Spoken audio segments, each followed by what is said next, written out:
bertemu lagi dengan aku Ria di CBR.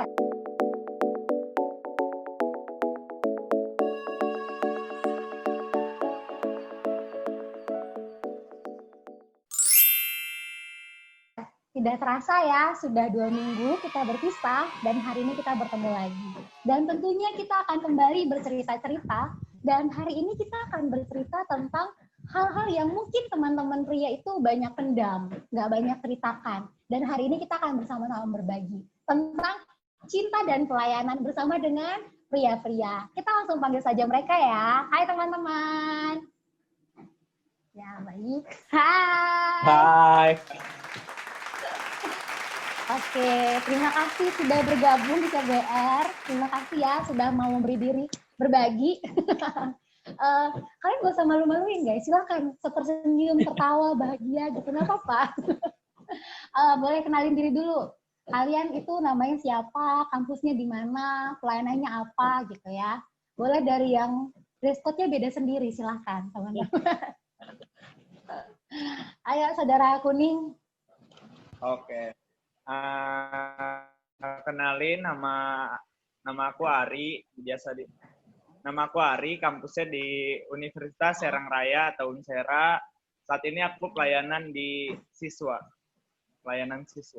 Oke, pelayanan siswa. Oke, terima kasih Ari. Silahkan di bawahnya Raja. Oke, perkenalkan nama gue Raja. Gue angkatan 18 di Universitas Serang Raya. Pelayanan di pengurus Persekutuan Oikumene Unsera. Oke, Anda kenapa ragu kawan? Oke, thank you. Silakan Soci.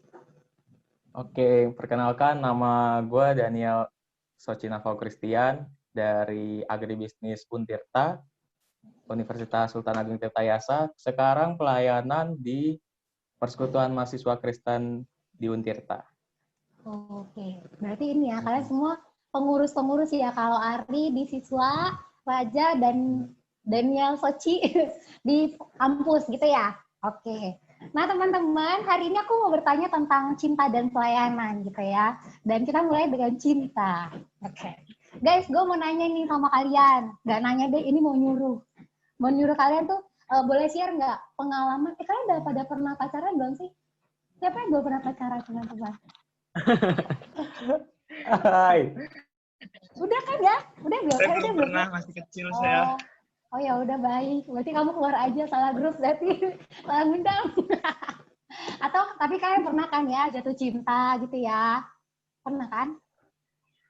Pernah. Baik. Nah, gue mau minta kalian teman-teman boleh nggak sharing pengalaman cinta kalian gitu. Maksudnya waktu jatuh cinta, kejatuhannya gitu. Silahkan dari Soci dulu lah. Satu bagian gitu kejatuhan dalam perjalanan cinta. Silahkan share, Ci. Gue dulu ya kali ya. Iya, boleh. Kalau gue pernah pacaran ya. Gue sharing pacaran yang terakhir aja kali ya. Anda kan playboy ya. Waduh, enggak juga sih. Jadi ya, gue pacaran tuh kalau nggak salah tahun lalu ya. Terakhir gue pacaran itu nggak bertahan lama gitu ya. Cuma berapa bulan ya? Sebulan mungkin ya.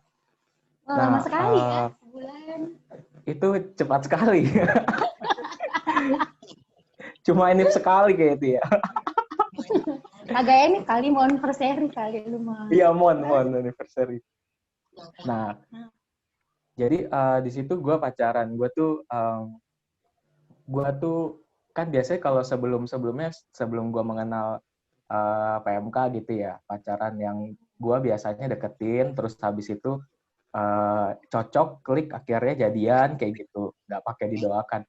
Tapi sesudah gue masuk PMK tuh banyak hal yang emang gue pelajari, dan gue juga banyak referensi bacaan buku kayak berpacaran secara Kristen. Nah itu gue baca Gimana juga dari situ. berpacaran? Bagaimana Kristen berpacaran, ya itu. Nah itu dari situ kan ada panduan-panduannya ya, gimana caranya kita mendekati lawan jenis, terus bagaimana cara mendoakan. Jadi gue pikir pacaran yang kemarin terakhir gue pacaran itu adalah pacaran yang memang gue yakin Tuhan tuh menyertai gue, menuntun gue gitu. Karena gue pakai cara-cara yang ada di dalam buku itu gitu. Oke. Nah, singkat cerita setelah gua jadian, setelah melalui banyak proses gitu, mendoakan, terus akhirnya ada kesepakatan, kita komitmen, akhirnya jadian. Pacaran gua tuh menurut gua sih nggak sehat sih selama sebulan tuh. Nggak sehatnya di mana nggak sehatnya tuh banyak ketidakjujuran. Jadi gue pikir di dalam hubungan gue itu hubungan yang toksik sih sebenarnya. Cuma gue karena gini ya, kalau pacaran tuh pasti karena sayang kali ya. Jadi dua-duanya no problem gitu. Kadang-kadang akhirnya akal sehat tidak bermain gitu ya. Jadi ya lanjut aja gitu kan. Malah menikmati masa-masa pacaran yang istilahnya wajar lah, lu masih muda, ya udah pacaran sehat gak sehat lanjutin aja, jalanin dulu aja, nanti kan berproses. Nah kayak gitu. Nah habis itu ya setelah gue tahu itu, dan sebenarnya ada masalah sih di dalam pacaran gue itu yang membuat gue putus. Dan di situ ya gue yang putusin, dibantu dengan PKK gue yang satu ini menyelesaikan masalahnya yang cukup besar. Menurut gue sih cukup besar ya, dalam dunia percintaan gue tuh gue jarang banget kena masalah. Biasanya gue putus tuh baik-baik gitu loh, maksudnya ya bukan karena hal yang besar dan prinsip, tapi menurut gue kemarin itu adalah hal yang prinsip dan emang punya nilai. Jadi kenapa gue putus tuh jelas banget. Nah terus dari masalah yang gue lihat ini secara pacaran ini, kalau gue lihat dari sudut pandang diri gue sendiri, ya gue pasti akan melihat diri gue sebagai korban. Tapi dalam hal ini, masalah pacaran gue itu, karena ketidakjujuran itu, ya itu di situ ada salah gue juga gitu. Gue coba lihat dari sudut pandang orang lain, sudut pandang ceweknya, sudut pandang yang lain lah, yaitu gue coba berusaha mengkoreksi diri gue sendiri juga kayak gitu. Jadi hubungan gue kemarin sih menurut gue toksik banget gitu. Toksiknya itu tuh dalam apa contoh toksiknya? Maksudnya kenapa lu bilang itu toxic relationship tuh kenapa gitu?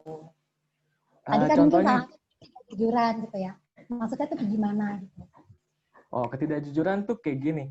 Misalkan ya gue nggak tahu dia juga menjalin hubungan dengan orang lain kayak gitu. Terus gue juga nggak tahu dia itu diselingkuhin. Ya, seperti itulah. Ya begitulah. Diduain. Oh iya. Tapi kan kalian lewat proses doa sih. Bukannya kalian lewat proses mendoakan bersama gitu. Nah di situ makanya gue jadi benar-benar apa ya? Sebenarnya kayak mendoakan itu bagus banget. Nah di situ justru gue ketegur gitu loh dengan cara yang sebenarnya menurut gue itu sangat bagus. Tapi Tuhan mencoba menegur gue melalui itu. Gue nggak kayak gue waktu mendoakan tuh merasa diri gue ya no problem lah. Maksudnya gue mendoakan pasti yang terbaik lah nih gitu. Gue pikir gitu. Dan dia pun juga menyetujui dan punya respon positif menurut gue. Karena akhirnya kita jadian kan bukan gue sepihak kan. Nah di situ menurut gue Tuhan menegur gue dengan cara yang bagus aja menurut gue, mendoakan dan sebagainya. Itu Tuhan kasih teguran kalau di situ kalau gue melakukan kesalahan atau ketidaktaatan atau ketidakjujuran, Tuhan akan mengacak-acak lah istilahnya. Dan gue bersyukur Tuhan tuh baik buat gue sih. Oke, thank you Ci. Silahkan teman sebelahnya, teman yang berbaju hitam juga gimana? Kalau Soci kan tadi toxic relationship ya gitu, perjalanan kejatuhan. Ya Mas, mau baju kuning. Ya kan saya hostnya, Anda ngatur-ngatur, Anda aja jadi hostnya.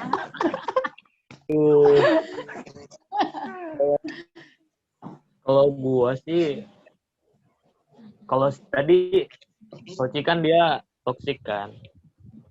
Kalau gua yang baru-baru ini sih HTS. Jadi HTS itu apa ya kawan-kawan? apa? HTS itu apa ya teman-teman? Nggak tahu saya tuh. Sampai saat ini sih singkatannya masih hubungan tanpa status. Oke, baik. Nah, terus kenapa tuh HTS-nya? Ya, jadi gue tuh menjalani HTS ini udah lama banget ya. Sekitar, ya pokoknya udah bisa dibilang lama lah. Kenapa? Karena gue lamanya tuh berapa ya? Eh, bisa dibilang lama lah. Ya lama, sebulan, 2 bulan, setahun, 2 tahun. Sekitar setahun. Sekitar setahun. Baik. Nah, terus kemudian angkat. Terus gue tuh awal-awal sangat menikmati HTS ini. Kenapa? Karena mungkin ini jalannya gitu. Misalnya mungkin kalau nggak bisa pacaran, mungkin jawabannya mungkin jalan keluarnya HTS mungkin ya. Jadi gue kayak oh ya udah gue jalanin terus HTS sampai saat ini gitu. Selama HTS juga gue nggak, ya hubungan itu baik-baik aja, nggak kayak Soci yang kayak tadi diceritain toxic. Gue nggak, selama ini baik-baik aja HTS-nya gitu kan. Berarti HTS-nya sampai sekarang dong. Lu masih bergumul di dalamnya. Sebenarnya udah lagi berusaha keluar dari HTS sih. Oh, maksudnya keluar tuh gimana? Maksudnya lu udah nggak deket lagi sama dia atau gimana gitu? Gue udah masih dekat. Cuman kita berdua tuh tahu, akhirnya kita berdua tuh tahu HTS itu nggak baik kan. Jadi kita diskusi dong. Kita ngobrol. Kita musyawarah gimana cara ngobrol gitu maksudnya. Gimana caranya keluar dari hubungan HTS ini gitu. Akhirnya mulai doain gitu. Ya, iya. Oh, baik. Tapi kenapa selama ini mutusin HTS? Maksudnya tadi kan lu bilang nggak bisa pacaran, ya udah HTS-an aja. Kenapa mutusin HTS? Kenapa nggak langsung pacaran? Karena menurut gua ya, menurut pandangan gua, kalau menurut pandangan gua itu pacaran itu apa ya? Bukan nggak ada sih. Kayak lu udah dapet nih orang yang lu suka. Nah, di situ lu udah nggak ada serunya lagi gitu, maksud gua. Nggak, ya gimana gitu. Beda kalau misalnya nggak ada, misalnya kalau lu cuman HTS kan masih bisa senang, kayak rasa-rasa PDKT gitu loh. Ada masih seru-serunya gitu. Gitu. Apa yang pacaran, ya misalnya kalau lu pacaran lu nggak bisa ngerasain apa yang lu rasa pas PDKT gitu. Masa-masa PDKT kan dia banyak yang bilang masa-masa yang indah gitu. Gitu. Teman-teman sepakat ya, kalian sepakat gitu. PDKT itu masa-masa indah gitu guys. Sepakat dong. Iya. Sepakat sih. Tapi pacaran jauh lebih indah, Ja. Asik. Makanya kan gue tahu tuh. Jadi kita lagi berusaha keluar dari masa-masa ini gitu. Baik. Oke, terima kasih Saudara Raja. Silakan Saudara Arianto.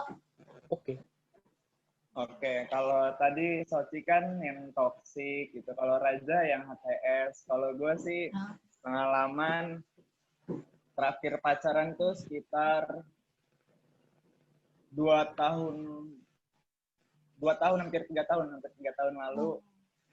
Jadi melihat 3 tahun ke belakang tuh kayaknya ketawa sendiri gitu ya. Ternyata gue dulu termasuk orang yang bucin, cowok yang bucin. Itu. Jadi kenapa tuh? Jadi gue nganggep diri gue bucin, kenapa? Karena dari arti bucin sendiri, rela melakukan apa saja demi orang yang dia cintai gitu. Itu definisi bucin menurut gue ya. Dan kenapa gue menilai diri gue yang dulu tuh pas pacaran termasuk orang yang bucin? Ada 3 alasan. Yang pertama sih, gue selalu menuntut gitu. Buat pasangan gue tuh selalu ada terus buat gue, dan gue harus selalu ada terus buat dia gitu. Jadi hubungannya tuh yang saling menuntut untuk selalu ada gitu. Padahal kita kan bukan Roh Kudus gitu yang selalu ada terus gitu kan. Terus alasan kedua yang gue menilai diri gue bucin itu adalah gue rela meninggalkan prioritas demi pasangan. Jadi waktu gue harusnya jam-jam belajar atau apa, gue rela meninggalkan waktu belajar gue demi pacaran gitu.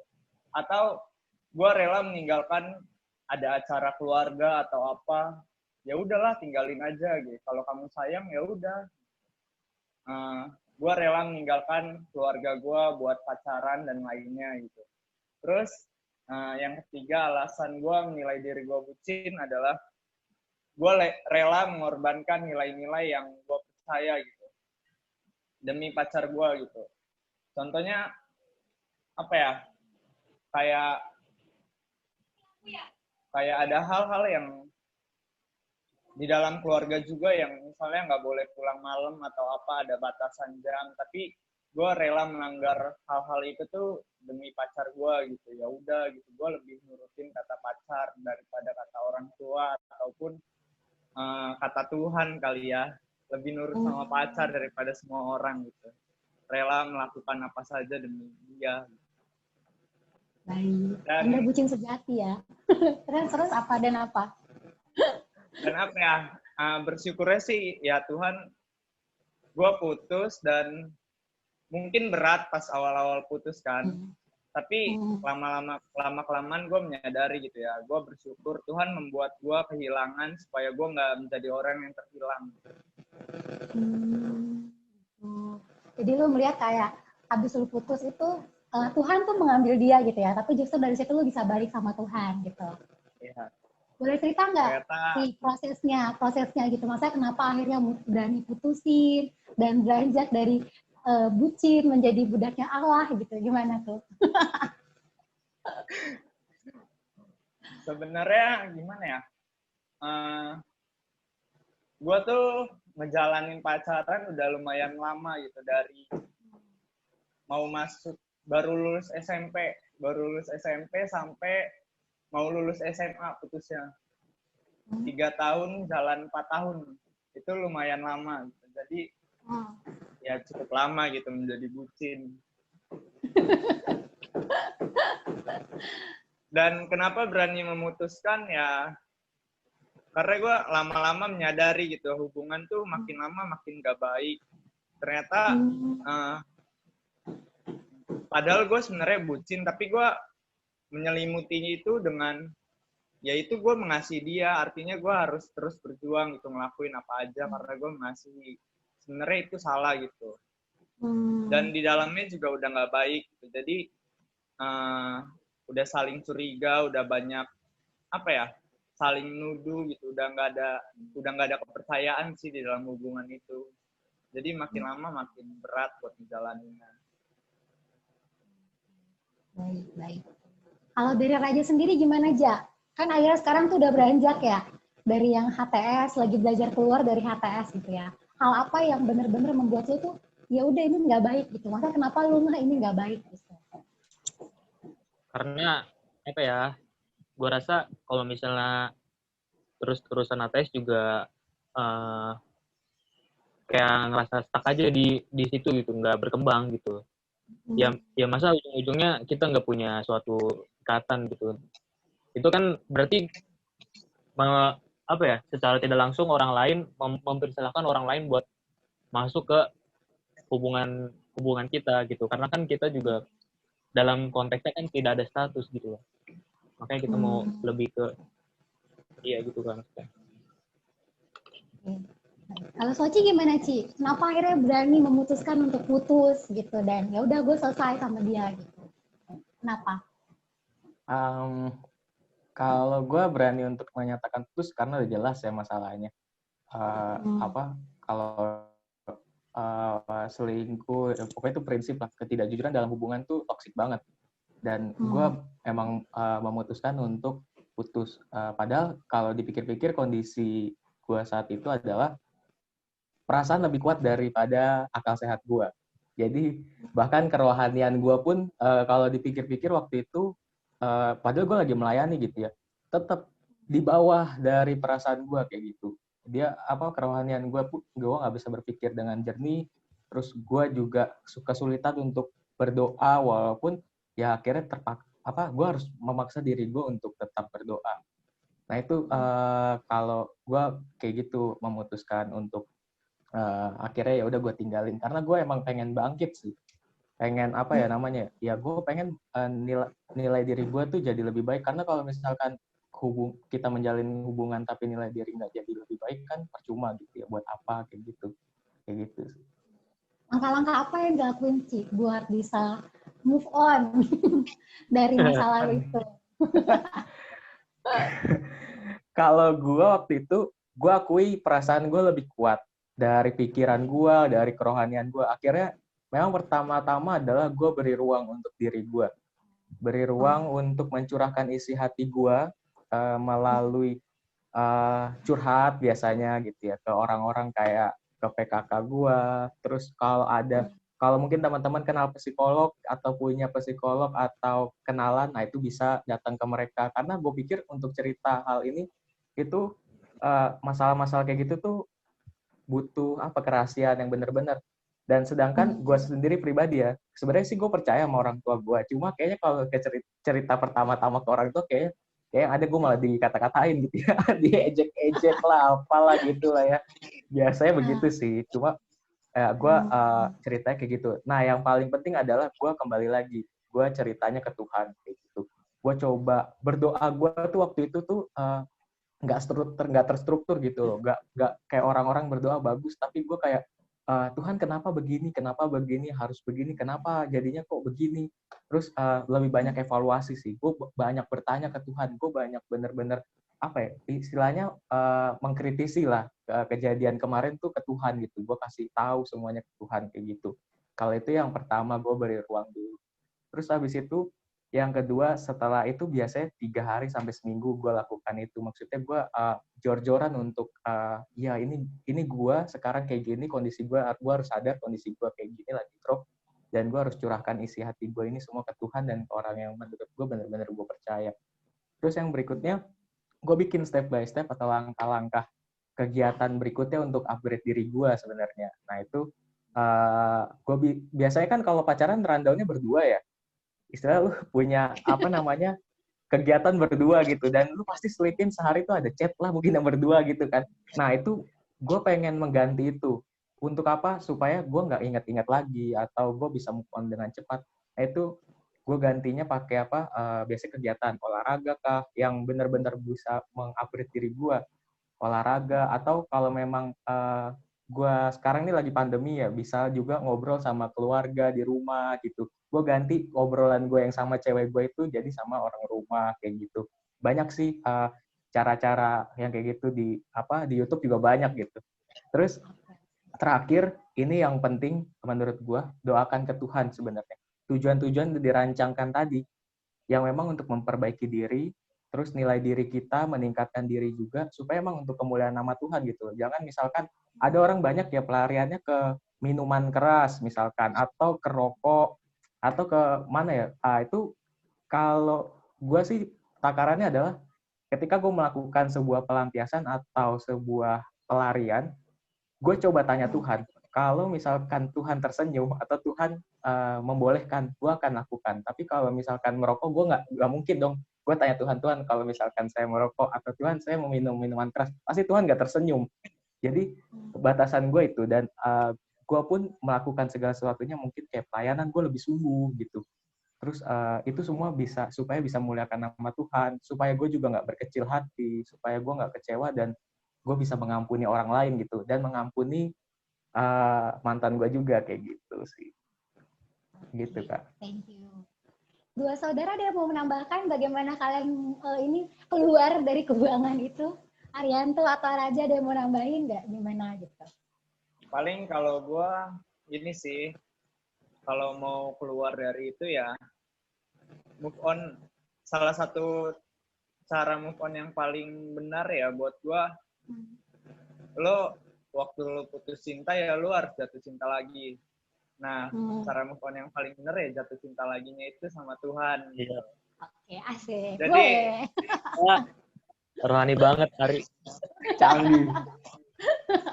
Jadi, waktu putus ya lu jangan cari cewek baru, jangan cari hal-hal yang pelampiasan ya, yang nggak baik buat diri lu juga gitu. Tapi ya lu kenali diri lu lagi gitu makin dalam, dan lu ya kenali Tuhan lagi gitu. Sebelum lu cari lagi orang yang tepat, ya lu jadi dulu orang yang tepat.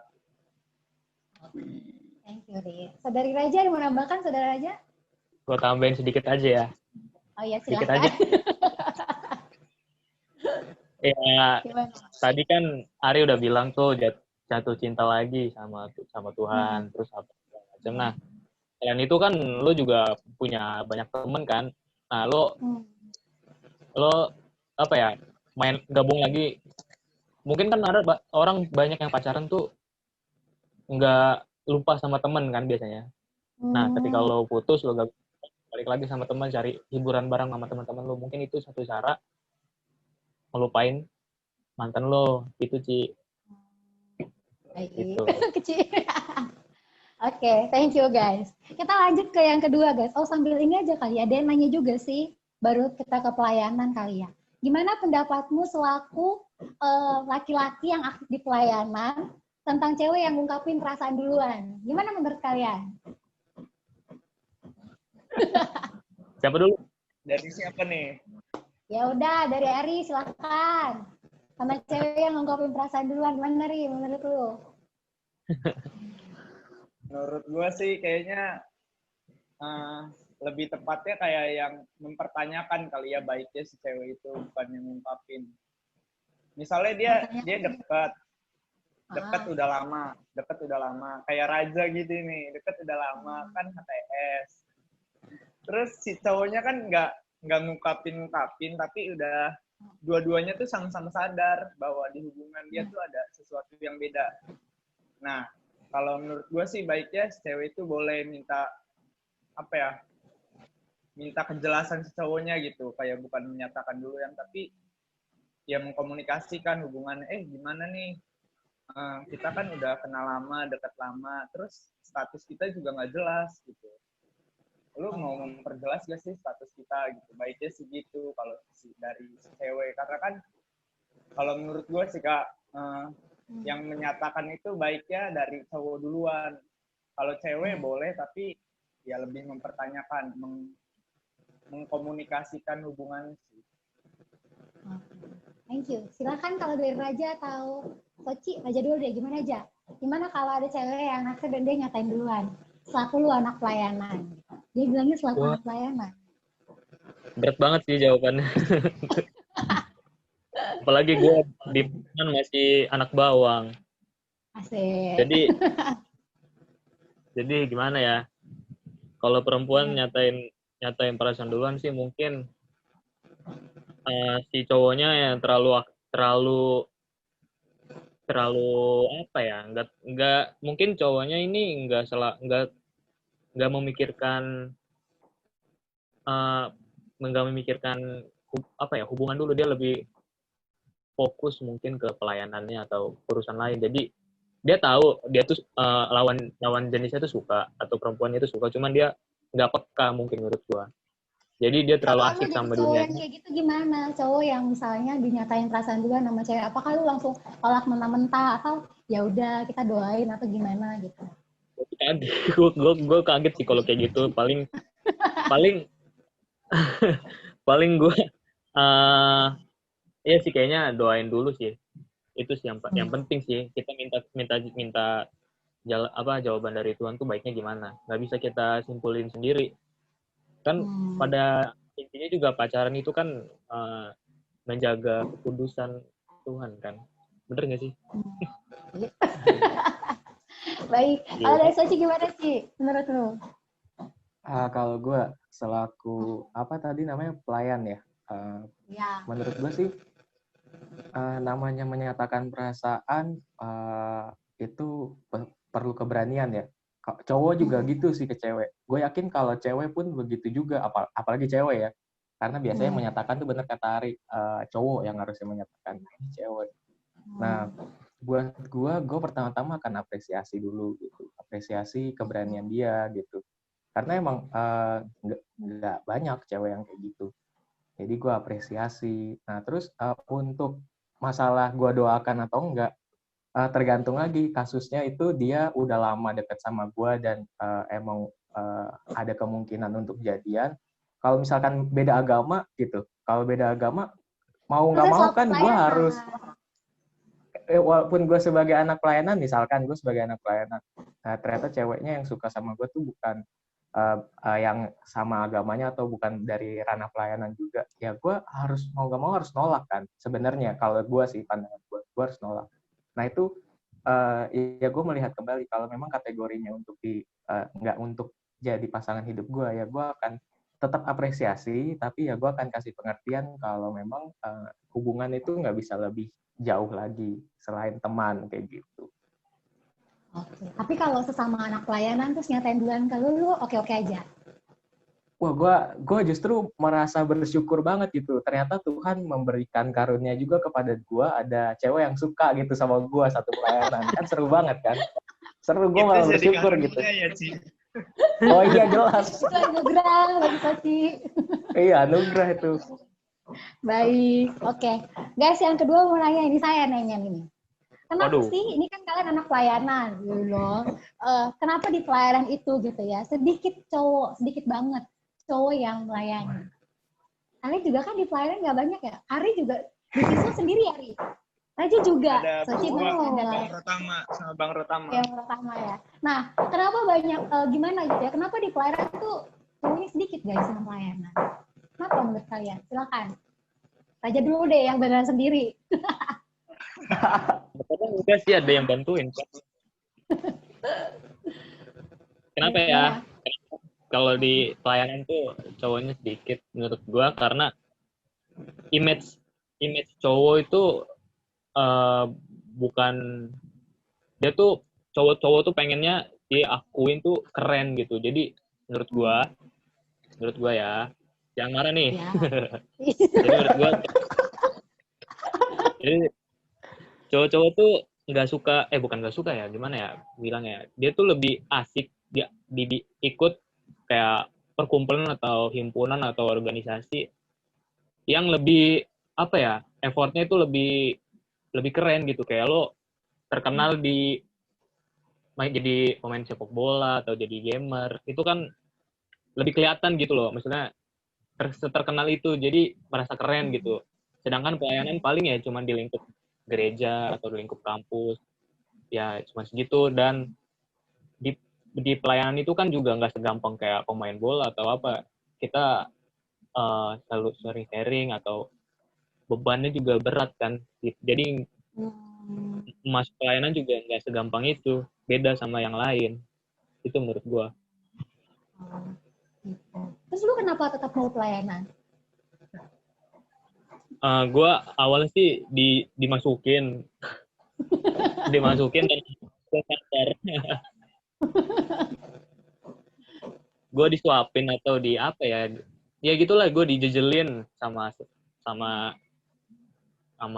kakak di Unsera. Dia lama-lama ngerti sendiri, oh ternyata pelayanan tuh kayak gini, hasilnya tuh kayak gini. Jadi gue menikmati ujung-ujungnya. Memilih nggak jadi ikut himpunan-himpunan banyak gitu, mendingan pelayanan aja. Iya.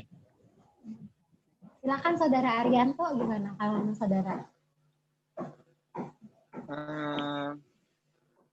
Yang pelayanannya udah banyak banget nih. Yang dari ini ya, suku ke suku. Iya. Aduh. Mana? Kenapa guys? Ulangi tadi putus-putus. Enggak, katanya lu pelayanannya udah banyak banget. Gimana Rik? Gimana ya? Kenapa di cowok tuh sedikit yang mau pelayanan? Mungkin karena ini kali ya. Dalam pergaulan juga ya sama temen-temennya gitu. Jadi waktu dia udah terlibat di dalam pelayanan, waktu dia main gitu di circle pergaulannya, jadi ada beberapa temen-temennya tuh yang kayak yang ngeledek gitu, ngecengin gitu. Wih gila, ada pengurus ini nih, ada ini nih. Wih gila, sini dikata-katain gitulah. Padahal ya apa salahnya gitu. Nah, kebanyakan kan orang yang kurang terima waktu kita bertumbuh, berubah itu circle kita yang paling dekat gitu kan. Circle pergaulan.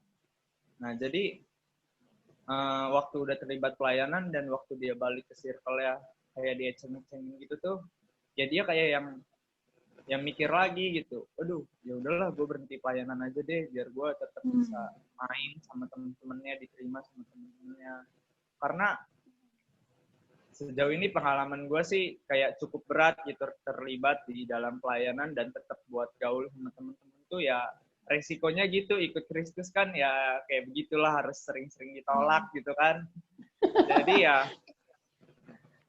Jadi ya begitu sih, pasti ada aja yang ngata-ngatain atau apa, tapi ya gimana respon kitanya aja sih, meresponi omongan-omongan itu supaya tetap ya kuat dan bertahan dalam pelayanan ini, tetap survive.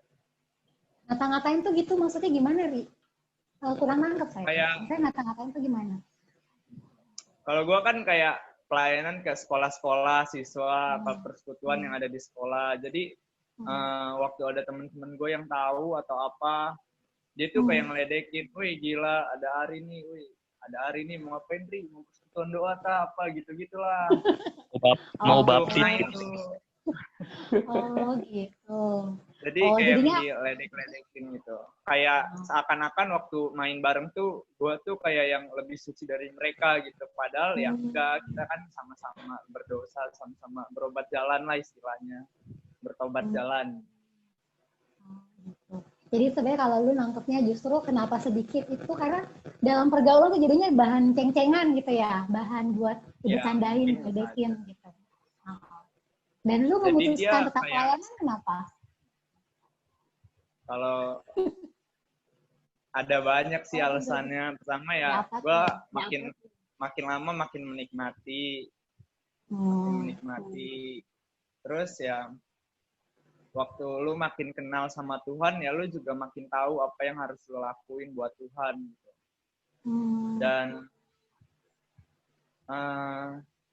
salah satu kerinduan gue sih, yaitu jangan sampai ada hari-hari yang kayak gue lagi gitu di SMA atau waktu gue ya belum bertobat lah gitu. Gue nggak mau lagi ngeliat gitu. Ada hari-hari lagi yang lama. Ya, baik. Makasih ya, 3 alasan. Silakan Ci, gimana kalau menurut lu Ci? Kalau gue, kenapa sedikit ya cowok di pelayanan? Ada 2 sih kalau gue baginya tuh, yang pertama dari luar dan dari dalam. Kalau Ari tadi udah jelasin sebenarnya dari luar tuh, dari sisi pergaulan ya. Jadi Ari udah jelasin emang pergaulan tuh mempengaruhi banget untuk cowok-cowok masuk ke dalam ranah pelayanan. Nah kalau gue ulas yang dalam diri, itu rata-rata hampir semua cowok ya, hampir semua cowok tuh emang dididik sama orang tuanya untuk dapat sebuah kebanggaan, memikul tanggung jawab yang berat, terus adanya pengakuan dalam diri. Kenapa? Karena ya itu tanggung jawab, ketika cowok itu nggak bertanggung jawab kan nanti kedepannya akan menjadi cowok seperti apa kayak gitu kan. Nah itu dampaknya ke lingkungan kampus mungkin ya. Begitu dia memilih salah satu organisasi atau persekutuan, begitu masuk ke persekutuan, ngelihat kan biasanya di persekutuan tuh semua kemuliaan untuk Tuhan kan ya. Jadi nggak ada tuh yang gue bisa, misalnya gue main gitar gitu ya, ini gue nih gitu. Nah cowok-cowok tuh nggak suka gitu. Rata-rata cowok-cowok tuh pengennya show off gitu kan. Gue yakin yang punya skill MC atau apa gitu, gue nggak tahu sih cowok atau cewek juga kali ya. Tapi kalau cowok tuh pride atau kebanggaannya tuh lebih besar gitu ya. Jadi ketika misalkan pelayanan, terus sama misalkan dia ngisi acara di mana gitu ya, jadi sama-sama MC sih, cuma kalau di pelayanan tuh kurang greget gitu, karena lu kayak nggak diakui, itu pasti orang-orang pelayanan bilangnya itu untuk Tuhan, dan lu kalau misalnya dipuji, wih gila misalkan, Nil lu bisa MC ya, terus gue mau jawab apa ya, biasanya cowok tuh kalau misalkan mau nggak mau karena di ranah pelayanan, ya itu buat kemuliaan nama Tuhan gitu. Artinya kan emang kita membesarkan nama Tuhan. Padahal kadang-kadang nih gue yakin, nggak usah munafik, pasti rata-rata orang pelayanan tuh, apalagi cowok ya, itu pasti ada kebanggaan dalam diri. Apalagi khusus-khusus yang punya skill bermusik atau nge-MC kayak gitu-gitu lah, yang emang di depan, kelihatan di depan layar. Nah itu apa ya namanya, kadang suka mencuri kemuliaan Allah kayak gitu. Gue waktu awal-awal pelayanan tuh sering banget, SMA apalagi, istilahnya gue main gitar, kayak wih keren banget gue gitu. Kadang gue main gitar buat terlihat keren gitu kan ya. Karena emang lu nggak bisa gitu, atau kadang membandingkan diri dengan orang lain. Ih, cacat banget main gitar lu, misalkan kayak gitu. Padahal tuh nggak boleh kan, sama sekali di pelayanan tuh nggak boleh gitu. Nah, cowok-cowok tuh rata-rata begitu, lebih ke pengakuan diri. Terus kalau misalkan di tempat lain kan no problem, nggak ada salahnya kan kalau kita show off. Dan itu pun walaupun orang ngeliatnya ya udah emang dia jago, emang dia bisa. Tapi kalau di pelayanan nggak bisa gitu. Orang lihat lu jago, terus habis itu muji lu, nggak bisa itu memuliakan nama lu, tapi harus kembali lagi ke Tuhan. Nah, rata-rata orang tuh cowok tuh rata-rata nggak bisa di situ. Jadi ya kayak gitulah. Sedikit lah pelayanan di persekutuan di mana-mana, rata-rata pelayanan cowok. Oh gitu. Tapi kenapa dari lu sendiri kenapa memutuskan tetap mengerjakan pelayanan? Kalau gue sendiri memutuskan untuk tetap itu, gue sebenarnya sadar sih pertama kali gue tuh masih manusia biasa gitu ya. Di dalam pelayanan ini, gue banyak menikmati hal-hal yang positif sebenarnya. Positif banget. Tapi gue sebagai anak muda gitu ya, terus cowok gitu ya, menganggap lingkungan positif ini adalah penghambat gue untuk merasakan hal duniawi. Ya, pergaulan gue tuh sebenarnya di masa gue kayak sekarang ini tuh lebih penting sebenarnya, istilahnya. Kalau misalkan gue belum kenal persekutuan atau sebagainya, gue ngerasa segala pergaulan gue lebih penting. Emang kelihatan sih anak muda kayak gitu ya. Main game gue mungkin lebih penting gitu dibanding persekutuan. Tapi ya begitu gue masuk ke persekutuan, gue ditolong sebenarnya. Tolong dari apa ya?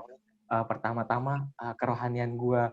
Siapa yang ngingetin gue lagi saat teduh kalau bukan ranah persekutuan? Siapa lagi yang ngingetin gue untuk berdoa kalau bukan ranah persekutuan? Kadang setiap manusia, gue yakin gue sendiri juga begitu.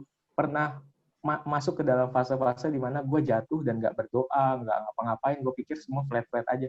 Tapi kalau lo ada di persekutuan, gue ngerasa ya walaupun cuma diingetin cuma lu udah saat teduh belum hari ini. Nah itu bener-bener apa ya, memanggil diri gue untuk kembali ke Tuhan kayak gitu. Dan bagi gue persekutuan tuh lingkup yang sangat menolong gue bukan untuk jadi suci, enggak sih. Karena di persekutuan juga banyak orang berdosa, tapi menolong gue untuk tetap taat, berjuang sama-sama untuk taat gitu, sama teman-teman yang lain kayak gitu. Jadi lu melihat bahwa sebenarnya tetap kenapa memilih melayani karena itu yang menjaga gitu ya, menjaga hidup untuk tetap nggak jatuh di dalam dosa dan tetap mengasihi Tuhan. Oke, thank you guys. Nanti saya mau diskusi lagi dengan pria yang lebih tua. Kalian ada kebingungan nggak? Kebingungan, pertanyaan terkait pergulatan dalam cinta dan pelayanan. Ada nggak yang menjadi pergulatan? Yang mau ditanyakan silakan. Ada nggak? Tidak ada guys, kalian senang sekali. Ada nggak yang sejauh ini tuh jadi pergumulan dan kebingungan kalian di dalam cinta atau di dalam pelayanan sebagai pria? Yang mungkin banyak dialami tapi nggak diapa-apain, nggak bisa diungkapin. Ada kan? Coba gue tanya dong. Oh ya silakan. Apa sih? Jangan sama lagi, Ri. Ya udah lo aja dulu. Ya udah, gue tanya dulu deh. Gue mau tanya Kak, menurut abang nanti deh ya. Iya. Hubungan tuh kan bisa terjadi kapan aja, di mana aja, dan sama siapa aja kan. Maksudnya jatuh cinta tuh pasti sama aja, di mana aja gitu lah ya. Nah kan ini ranahnya persekutuan. Nah gimana kalau misalkan kita menjalin hubungan bersama orang yang satu kepengurusan atau satu kepanitiaan atau satu lingkup persekutuan? Nah itu gimana tuh? Soalnya kan gue yakin itu banyak yang jadi pertanyaan gue juga sih. Maksudnya rata-rata nih ya, orang nggak cuma di persekutuan, di organisasi aja begitu jadian, terus putus, habis itu bubar deh tuh organisasi atau apa tuh, jadi kayak nggak ada yang ngurus, terus berantem langsung kayak satu ngilang atau gimana gitu, kayak gitu tuh. Nah gue pengen tanya tuh, baik gak? Terus sama pelayanan gitu ya. Thank you. Yang lain ada? Silakan. Ada nggak Ari atau Raja ada? Kalau gue mau nanya ini sih. Apa tuh? Terkait apa ya, di dalam pelayanan juga kali ya, kayak pelayanan atau persekutuan lah. Waktu ada kayak di gereja-gereja atau persekutuan kampus gitu, persekutuan doa atau ada jam-jam doa di gereja gitu tuh nggak tahu kenapa gitu. Gue juga bingung waktu ikut tuh kayak yang isinya emang bener gitu, nggak ada, hampir nggak ada, masih ada beberapa cowok doang, pria gitu, bapak-bapak sedikit. Jadi waktu ada persekutuan doa di gereja atau di mana gitu, ya isinya kebanyakan tuh ibu-ibu semua. Padahal itu bukan persekutuan doa ibu-ibu kan, tapi nggak tahu kenapa gue bingung bapak-bapak ini pada kemana, atau malas doa atau gimana gitu ya. Gue juga cukup bingung sama hal yang begitu. Kenapa isinya kebanyakan cewek. Oke, thank you. Ada lagi Raja, ada? Enggak. Oke, cukup. Thank you ya guys, udah berbagi di CBR hari ini. Dan kita akan bersama dengan Tuan Firsan. Silakan teman-teman mundur biar Tuan Firsan maju. Oke. Ayo Bang Firsan. Terima kasih. Thank you guys. Siap. Gimana kalau cinlok dengan teman pelayanan? Yang pertama ini kali ya teman-teman, bahwa pelayanan kita, pelayanan mahasiswa, siswa, juga pelayanan alumni, itu adalah satu pelayanan yang singgungannya tuh ketemuannya sama anak muda, itu udah pasti. Nah kalau teman-teman pelayanan di persekutuan wanita, ya ketemu ya ibu-ibu dan semua, ya kalau kaum bapak ya sama.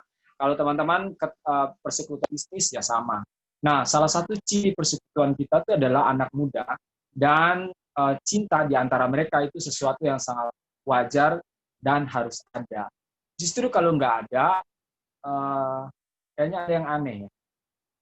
Soalnya kalau kita sering bersama, tahu siapa dia, dan kemudian kita mulai jatuh cinta, itu hal yang sangat normal dan biasa.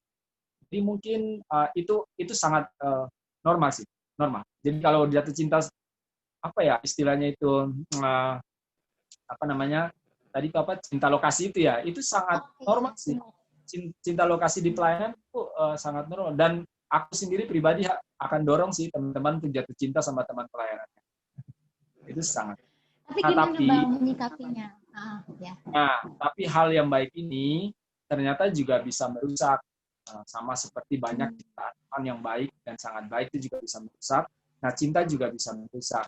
Dalam pengalaman pribadi, itu juga gue punya pengalaman yang sangat unik, dan ya itu berdampak ya sama pelayanan. Bisa rusaknya pelayanan, tapi sebaliknya juga bisa menolong pelayanan. Nah, di dalam pelayanan perkantas sendiri, atau di dalam pelayanan di Untinta sendiri, gue menemukan banyak sekali kejadian yang begitu. Ada orang yang awalnya berdoa, putusnya ada berdoa. Ada orang yang awalnya pelayanan bareng gitu ya, satu kepengurusan, pas lagi, nggak usah lagi putus ya, berantem aja mereka bisa menyebabkan pelayanan tuh bisa pecah kacir juga ya. Jadi poinnya adalah cinta itu boleh, cinta lokasi, tetapi yang kedua yang dibutuhkan adalah kedewasaan.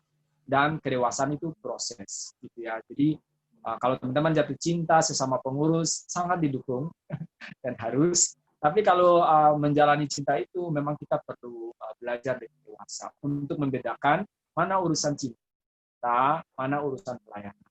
Walaupun kita lagi berantem, kalau ini urusan pelayanan, ya berantemnya di skip dulu, tetap melayani. Nanti udah selesai itu ya baru berantem lagi. Jadi bisa membedakan mana bagian urusan pribadi cinta, mana bagian pelayanan. Dan mungkin di situ kita harus profesional sebagai seorang murid Kristus ya, bisa membedakan. Tapi pengaruhnya sejauh apa? Sangat berpengaruh. Bahwa cinta itu sangat berpengaruh untuk merusak, juga sangat berpengaruh untuk makin menguatkan. Jadi potensi itu besar, cuman bagaimana mengelolanya. Jadi boleh cinlok dan harus, tapi perlu dikelola. Gitu kali ini. Tapi kalau ini Bang, misalnya mereka itu mulai naksir-naksir gitu di pelayanan gitu ya. Itu gimana maksudnya PDKT-nya itu sesama anak pelayanan biar tetap netral itu gimana Bang? Aduh, cinta itu udah boleh bicara netral ya. Kalau udah mulai bicara netral mungkin udah cinta ya. Soalnya logika cinta tuh agak beda ya sama logika yang lain. Karena kita kalau jatuh cinta itu sangat subjektif. Agak sulit memaksa orang jatuh cinta dan tetap objektif. agak sulit. Mungkin dia kurang cinta benar. Tapi kalau dia benar-benar cinta, itu ya logikanya tuh bisa diputar balikan. Jadi kalau misalnya ada yang naksir kemudian ya kadang-kadang ya bisa aja lo terima pelayanan demi karena ada si dia, itu juga bisa sih. Jujur aja sih ya sama Tuhan. Tapi maksud gua poinnya adalah jatuh cinta, kemudian naksir-naksiran itu dan kemudian agak aneh-aneh itu normal sih dalam logika cinta. Very normal. Begitu kali. Ini gimana kita dewasa gitu ya Bang, menyikapi dan perilaku. Sorry Ria, gua nggak dengar suaramu. Tapi maksudnya itu oke aja, tapi bagaimana kita bisa dewasa gitu ya Bang? Maksudnya belajar dewasa di dalam pelayanan itu. Oke. Ya benar. Bang, ada yang pertanyaan lagi saya yang kedua terkait pelayanan. Nah. Kenapa ya Bang gitu dibilang? Maksudnya di dalam pelayanan, di kampus, di sekolah, bahkan di persekutuan orang tua pun gitu ya. Cowok itu sedikit. Itu kenapa Bang? Wah, ini pertanyaan yang menarik ya. Mungkin kita kasih pertanyaan yang lain untuk membandingkan pertanyaan. Pertanyaan yang lain begini, kenapa ya pelayan di Untirta banyakkan orang Batak? Atau kita pertanyaan yang lain, kenapa ya Indonesia itu kalau main bulu tangkis, juaranya tuh kok ganda putra, kalau enggak ganda campuran. Sejak kapan ya kita enggak pernah juara misalnya single putri gitu ya? Akan ada banyak pertanyaan tentang itu. Poinnya begini sih sebenarnya. Kalau lihat di dalam pelayanan awal-awal di Untirta itu banyak cowok. Banyak banget cowok. Justru di angkatan 2008 misalnya, teman-teman Untirta, 2007 itu banyak sekali cowok ya. 2006 juga sama. Itu banyak cowok. Tapi ke bawahnya tuh jadi banyak cewek juga. Nah, kalau kita mau kasih pertanyaan ini yang skupnya lebih sedikit besar, mari kita bertanya seperti misalnya tadi mungkin Ari ya, kenapa di gereja kaum bapaknya itu lebih sedikit daripada kaum ibu? Nah, kalau kita coba lebih dalam, kenapa staf perkantas di Banten itu lebih banyak cewek daripada cowok? Nanti kalau kita tanya lagi, kenapa di rumah kita sendiri lebih rajin mama kita daripada bapak kita ke gereja? Bisa melihat sesuatu? Kita bisa pendekatan begini loh. Ternyata masalah cowok banyak di pelayanan, cowok kurang di pelayanan itu juga terjadi di skala yang lebih besar di gereja. Dan itu juga terjadi di skala yang dalam keluarga kita, bahwa bapak-bapak kita tuh lebih malas daripada ibu-ibu. Lebih rajin. Jadi kalau sekarang kenapa cewek banyak di pelayanan? Ya mungkin karena mama-mamanya banyak yang ke pelayanan. Jadi mereka melihat teladan ibu-ibunya. Kalau ditanya kenapa cowok kurang di dalam pelayanan, mungkin karena bapaknya sendiri nggak pernah.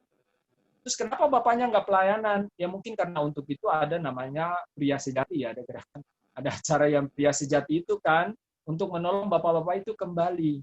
Tapi kalau mau tanya lebih dalam lagi, kenapa cowok-cowok nggak banyak di dalam pelayanan? Mungkin karena cewek-cewek yang banyak itu juga tidak menjangkau ya cowok-cowok. Ini gue kasih contoh yang konkret ya. Waktu gua di UKI baru masuk itu persekutuan kami baru sekitar tahun 1996. Nah, gua masuk tuh tahun 2001. Gua udah tua juga ya ternyata ya.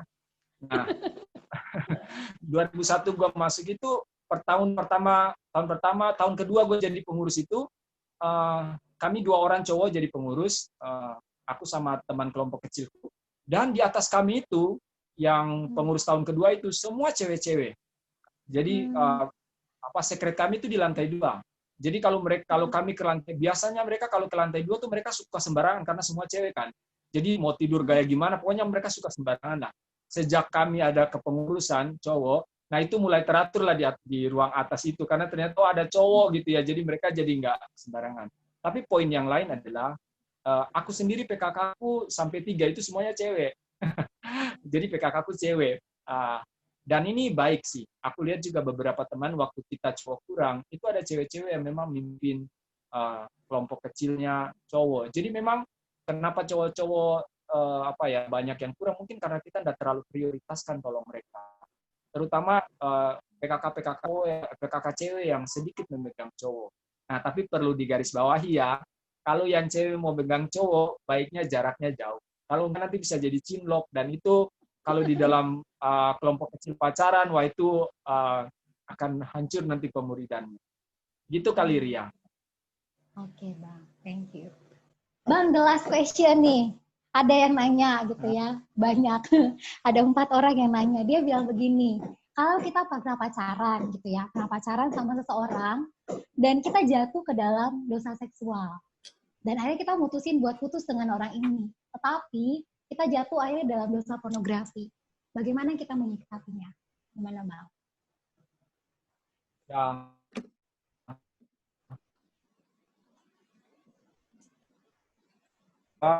pengalaman ya. Gua pernah pacaran dan itu ya 4 tahun ya lamanya. Dan itu jatuhnya ke dalam dosa dosa seksual itu sangat jauh. Jadi sebenarnya gue ini boleh dibilang untuk pacaran lagi itu perjuangan yang sangat besar karena ada kejatuhan di belakang yang banyak. Yang bagaimana sebenarnya cara mengatasi hal itu? Mungkin gue sering pengalaman gue itu adalah jadi gue waktu pacaran yang kurang bagus itu ya, nggak bagus itu pelayanan pulang nanti ketemu pacar jatuh lagi. Terus beberapa kali begitu dan itu tuh kayak gue tuh merasa sangat munafik ya. Hipokrit banget sih ya. Dan jadi sadar tuh waktu jatuh kemudian sadar ya kan berdoa lagi sama Tuhan ya. Walaupun berdoanya kadang-kadang nggak bisa angkat muka ya karena terlalu malu gitu. Dan pelayanan lagi. Tapi habis itu setelah itu jatuh lagi. Sampai itu gue sendiri merasa bukan cuma munafik, tapi merasa sangat jijik dengan diri. Tapi dia bawa efeknya bukan kembali kepada Tuhan ya, justru membawa gue sampai ke titik gue hampir ateis. Dia bilang sampai di titik-titik bahwa sepertinya kok kayaknya Tuhan nih biarin terus ya, gue berjuang tapi gue jatuh. Jadi jatuh bangun itu tuh menyisakan sesuatu yang dalam ya. Tapi justru di dalam pergumulan itu, justru gue menemukan, boleh di dalam tanda kutip ya, menemukan Tuhan. Jadi gue masih ingat waktu bergumul kejatuhan yang bikin dalam itu, gue ada satu lagu yang gue nikmati, bilang Yesus kawan yang sejati. Itu katanya bagus sekali, dan itu sangat menguatkan. Dan itu benar-benar itu sebenarnya yang boleh dibilang turning point dalam hidup gue. Berbalik begitu rupa, dan sejak saat itu gue mengalami pertumbuhan yang begitu rupa. Nah, gue mau bilang begini, apakah setelah itu pacaran gue langsung baik-baik saja, tidak punya pergumulan? Aduh, sesungguhnya sangat tidak. Dan itu harus menjaga mata. Kami pria-pria tuh kelemahannya di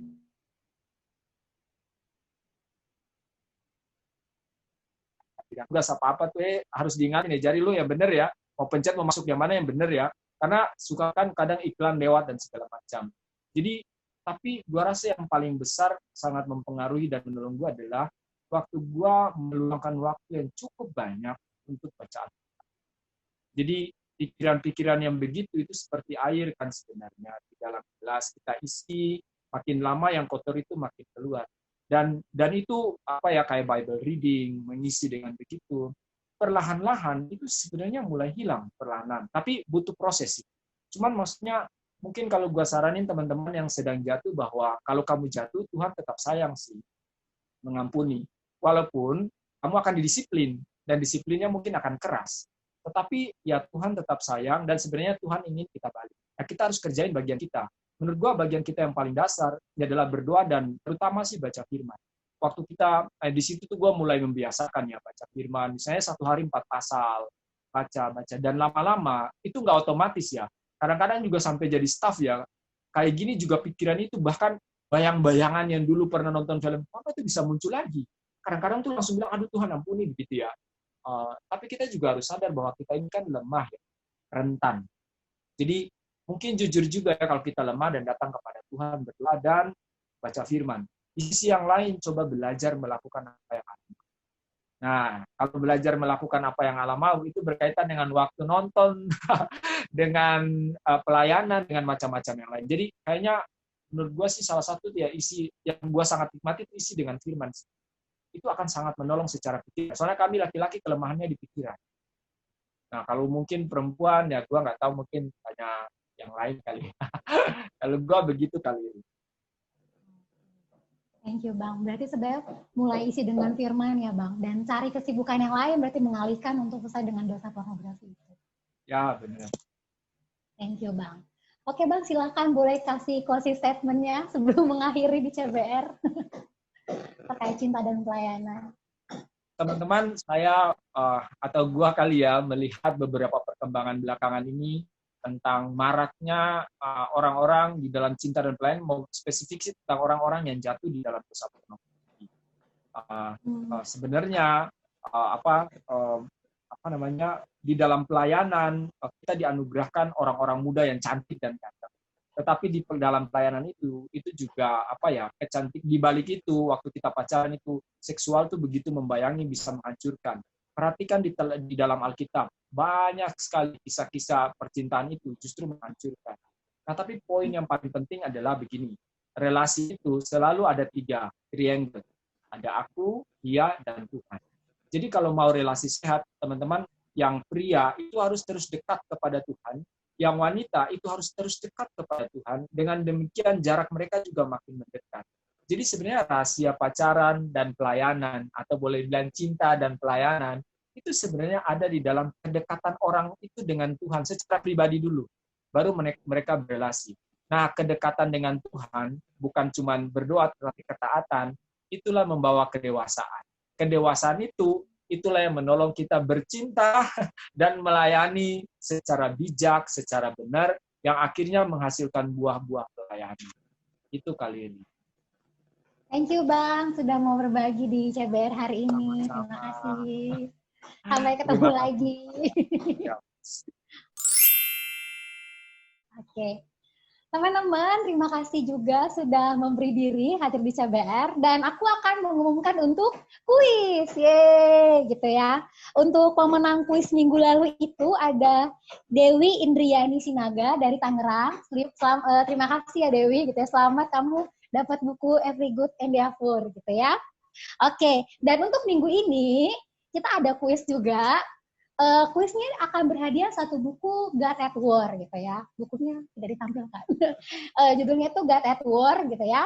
Dan kuisnya adalah yang tadi aku tanyakan kepada Bang Firsan, gitu ya. Yang terakhir. Gitu. Pertanyaan yang terakhir yang aku tanyakan ke Bang Firsan itu apa dan jawabannya apa.